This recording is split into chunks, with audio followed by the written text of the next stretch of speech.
Hello बच्चों, तो आज के इस वीडियो में हम कुछ खास तरह के सवालों को हल करना सीखने वाले हैं। जैसे कि आपको यहाँ पर सवाल दिख रहे होंगे, ये है सबसे पहला सवाल और ये है दूसरा सवाल।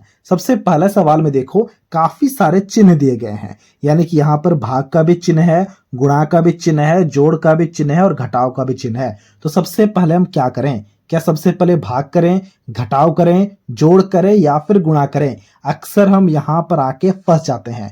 तो इस तरह के सवालों को कैसे बनाते हैं वही हम आज के इस वीडियो में सीखेंगे। और उसके लिए मैंने यहाँ पर एक फॉर्मूला को लिख रखा है, जरा ध्यान से देखना। देखो, सबसे पहले है भाग, फिर है गुणा, फिर है जोड़, फिर है घटाव। हमें इसी चीज को फॉलो करना है, यानी कि जब भी हमारे पास में ऐसा सवाल आएगा, सबसे पहले भाग करेंगे, फिर गुणा करेंगे, फिर जोड़ करेंगे, फिर घटाव करेंगे। ठीक है, तो यहां पर देखो भाग कहां पर है? भाग यहां पर है 8 भाग 4। तो सबसे पहले इसे बनाएंगे, फिर हम बाकी सारी चीजों को करेंगे। ठीक है, तो उसके लिए हम यहां पर बराबर का चिन्ह देंगे।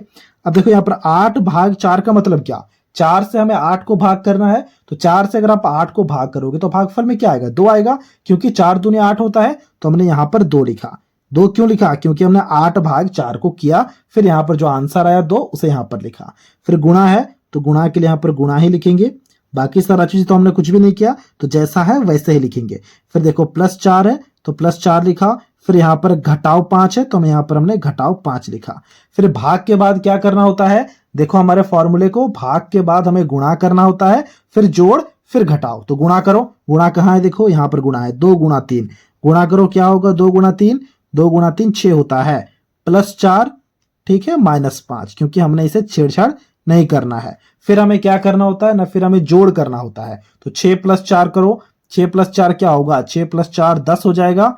फिर हमें घटाव करना होता है, फिर -5 है, तो यहां पर हमें घटाव ही तो करना होगा, क्योंकि एक ही चिन्ह है। तो 10 से अगर 5 गया तो क्या आएगा बताओ? 10 से अगर 5 गया तो 5 आ जाएगा हमारा आंसर। आई होप चीजों को आप काफी अच्छे से समझ पा रहे हो। ठीक है, अब हम हमारे दूसरे सवाल को बनाएंगे ना, तो चीजें और अच्छे से क्लियर होंगी। देखो दूसरा सवाल में है क्या? दूसरा सवाल में है 10 गुणा 16 भाग 8 + 7। तो सबसे पहले बताओ हमें करना क्या होता है ना? चाहे कोई भी चिन्ह क्यों ना आ जाए, सबसे पहले हमें भाग करना होता है। भाग कहां पर है? 16 भाग 8 है, तो सबसे पहले हमें इसे बनाना होगा। तो 10 और गुणा को वैसे लिखते हैं, इन्हें हमें छेड़छाड़ नहीं करना है, तो हमने 10 और गुणा के चिन्ह को दे दिया। फिर हमें 8 से भाग करना है 16 को, तो क्या आएगा बताओ? 2 आएगा, क्योंकि 8 दूनी 16 होता है, तो हमने यहां पर 2 लिखा। फिर जोड़ है, तो जोड़ लिखा। फिर 7 है, फिर हमने 7 लिखा। अब बताओ हम क्या करेंगे? सबसे पहले गुणा करेंगे या फिर जोड़ करेंगे?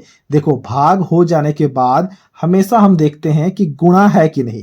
अगर गुणा है तो गुणा करना है, गुणा नहीं होता तो फिर हम जोड़ करते, जोड़ नहीं होता तो हम डायरेक्ट घटाव करते। ठीक है, देखो गुणा का चिन्ह तो है, तो हमें गुणा करना है। 10 गुणा 2 क्या होगा? 10 गुणा 2 हो जाएगा 20, तो हमने 20 लिखा। +7 है, तो हमने यहां पर +7 दिया। अब तो एक ही चिन्ह है, तो अब हमें जोड़ ही करना है। जब एक ही चिन्ह आ जाएगा तो जो चिन्ह है उसके हम मुताबिक हमें चीजों को करना है। तो देखो 20 + 7 है, 20 + 7 क्या होगा? 20 + 7 हो जाएगा 27। तो 27 हो जाएगा दूसरे सवाल का आंसर।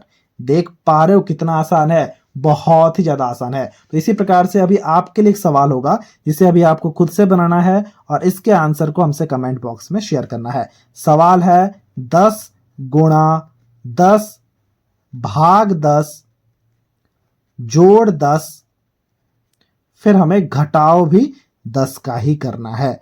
अभी आपको इसे खुद से बनाना है और इसके आंसर को हमसे कमेंट बॉक्स में शेयर करना है, और वो भी हमें इसी फॉर्मूला का इस्तेमाल करके बनाना है। सबसे पहले भाग करेंगे, फिर गुणा, फिर जोड़, फिर घटाव। तो ये था आज का वीडियो, जहां हमने सरलीकरण करना काफी अच्छे से सीख लिया है। अगर आपको ये वीडियो अच्छा लगा है तो इस वीडियो को एक लाइक जरूर कर देना, और कुछ इसी प्रकार के वीडियोस को देखने के लिए आप हमारे चैनल को भी सब्सक्राइब कर सकते हो।